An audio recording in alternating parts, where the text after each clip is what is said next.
Hello and welcome to Mint Talk India. हम पढ़ रहे थे एनसीईआरटी कक्षा 5 हिंदी के पाठ्य पुस्तक रिमझिम का पाठ नंबर 2 फसलों का त्योहार, और यह है पार्ट 2 वीडियो।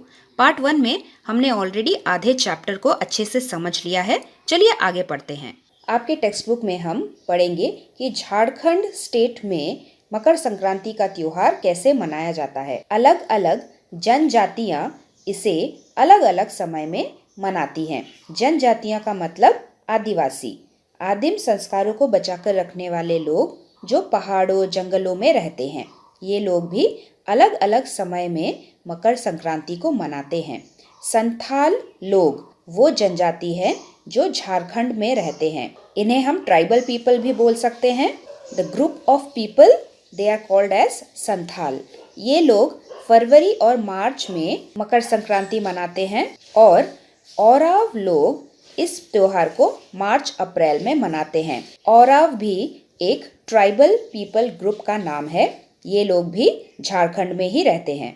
आदिवासी लोग जो जंगल के आसपास के गांव में रहते हैं, आमतौर पर यानी कि यूजुअली प्रकृति की पूजा करते हैं, यानी कि नेचर की पूजा करते हैं। जंगलों में उगने वाले पेड़ पौधों की पूजा करते हैं। सरहुल के दिन विशेष रूप से साल के पेड़ की पूजा की जाती है।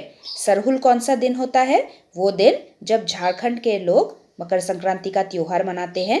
देश के अलग अलग लोग अलग अलग तरीके से संक्रांति को मनाते हैं। ये लोग साल के पेड़ की पूजा करते हैं। साल का पेड़ दिखने में कुछ ऐसा होता है। झारखंड के जंगलों में साल का पेड़ बहुत दूर दूर तक आपको नजर आ सकता है। साल के पेड़ के पत्ते दिखने में कुछ ऐसे होते हैं और इनके फूल दिखने में कुछ ऐसे होते हैं, बड़े बड़े लाल रंग के। और जब ये लोग साल के पेड़ की पूजा करते हैं, संक्रांति को मनाते हैं, यही समय होता है जब साल के पेड़ों में फूल आने लगते हैं और मौसम बहुत ही खुशनुमा हो जाता है। खुशनुमा मतलब सभी खुश हो जाते हैं, लोग खुश हो जाते हैं, एंजॉय करते हैं। स्त्री पुरुष दोनों ही ढोल मंजीरे बजाते हैं। ढोल यानी कि ड्रम और मंजीरा यानी कि आपने मंदिरों में देखा होगा इस तरीके के मेटल डिस्क, इनको आपस में जोड़ जोड़ कर बजाया जाता है। इसे कहते हैं मंजीरा। चारों ओर फैली हुई छोटी छोटी घाटियां, लंबे लंबे साल के वृक्षों का जंगल और वहीं आसपास बसे छोटे छोटे गांव, ये है नज़ारा झारखंड का। क्योंकि उनके घर ज़्यादातर मड के बने हुए होते हैं, मड हाउस होता है।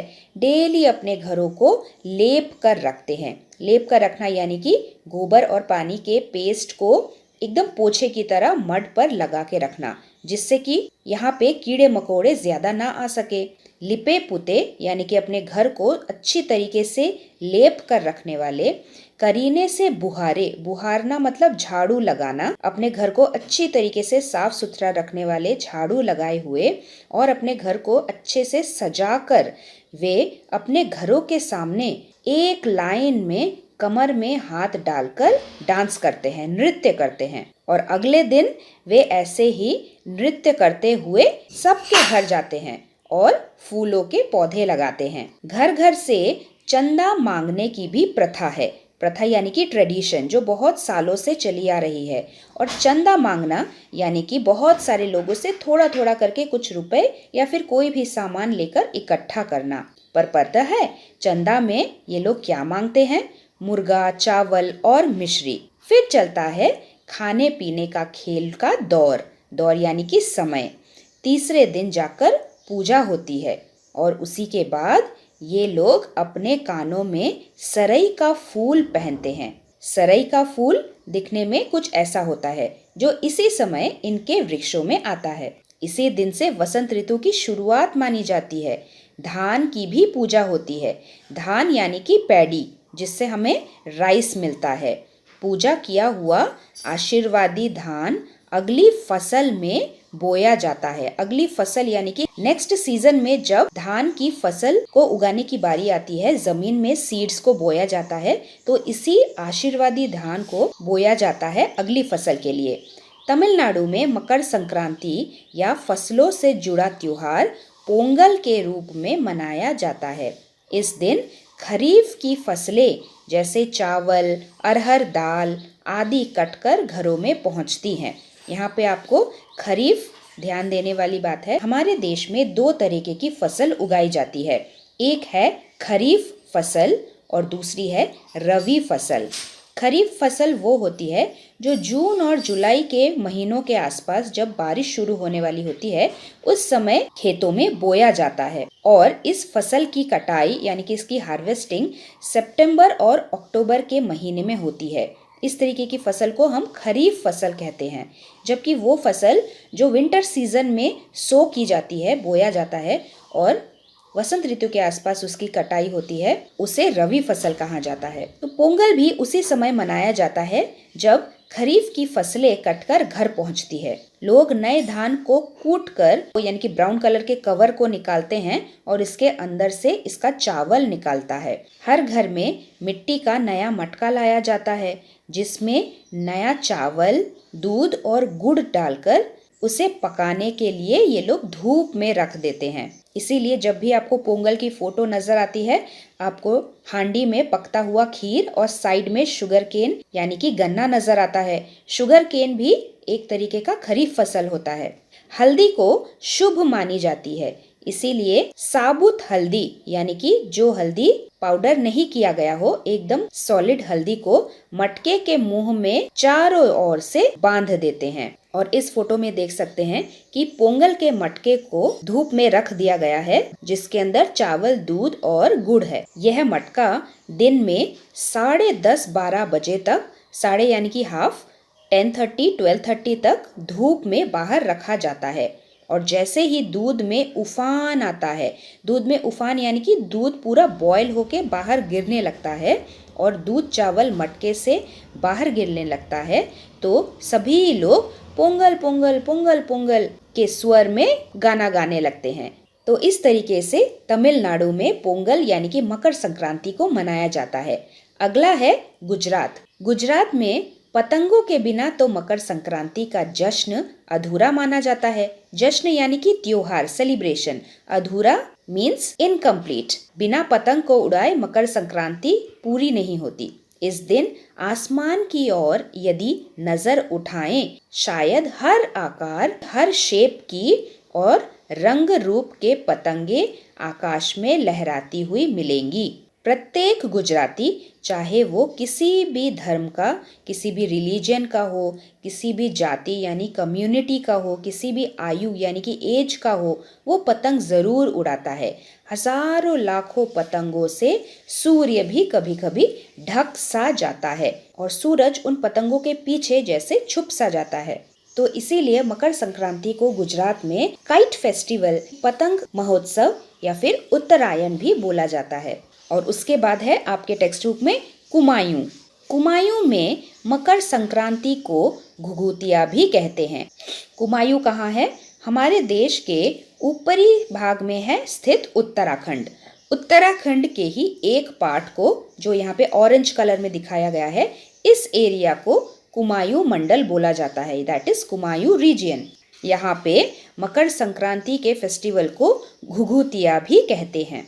इस दिन आटे और गुड़ को गूंदकर, नीडिंग करके तरह तरह के पकवान बनाए जाते हैं, लाइक स्वीट डिश। इन पकवानों को तरह तरह के आकार दिए जाते हैं, जैसे डमरू शेप, तलवार शेप, दाड़िम के फूल का शेप आदि। इन पकवानों को तलने यानी कि फ्राई करने के बाद एक माला में मोतियों जैसा पिरोया जाता है, जैसे आप एक माला बना रहे हैं, पकवान का माला। माला के बीच में संतरा यानी कि ऑरेंज और गन्ने की डंडेरी, that is sugar cane pieces, पिरोई जाती है। यह काम बच्चे बहुत ही रुचि यानी कि इंटरेस्ट के साथ और उत्साह, एक्साइटमेंट के साथ करते हैं। सुबह बच्चों को माला दे दी जाती है। यहाँ पे बहुत ठंडी होती है। बहुत ठंड के कारण पक्षी पहाड़ों से चले जाते हैं, तो उन्हें बुलाने के लिए बच्चे इस माला से पकवान तोड़ तोड़ कर पक्षियों को खिलाते हैं और इस गाने को गाते हैं। तो है ना कितने अलग अलग अंदाज के मकर संक्रांति को मनाने के। कहीं दूध, चावल और गुड़ की खीर बनती है, जैसे तमिलनाडु का पोंगल। तो कोई 5 प्रकार के नए अनाज की खिचड़ी बनाता है। तो कहीं कहीं लोगों का सैलाब नदी में स्नान के लिए उमड़ पड़ता है। सैलाब का मतलब होता है तूफान। लोगों का सैलाब यानी कि बहुत सारे लोग जब एक साथ नदी में स्नान करने के लिए उमड़ पड़ते हैं। उमड़ पड़ना यानी कि एक्साइटमेंट के साथ आ जाना, भले ही कितनी ठंडी हो।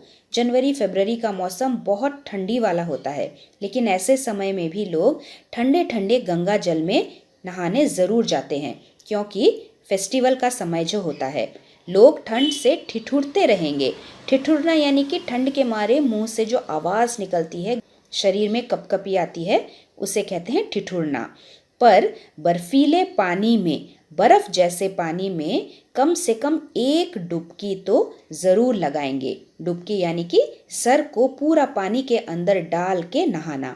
हाल ये होता है कि इन जगहों पर तिल रखने की भी जगह नहीं होती, यानी कि यहाँ पे इतनी भीड़ होती है।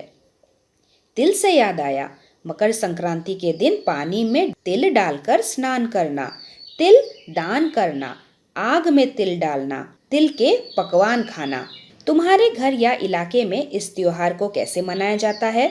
इसे खिचड़ी पोंगल मकर संक्रांति या कुछ और कहा जाता है? आप लोग भी जरूर मकर संक्रांति के त्योहार को बड़े धूमधाम से मनाते होंगे।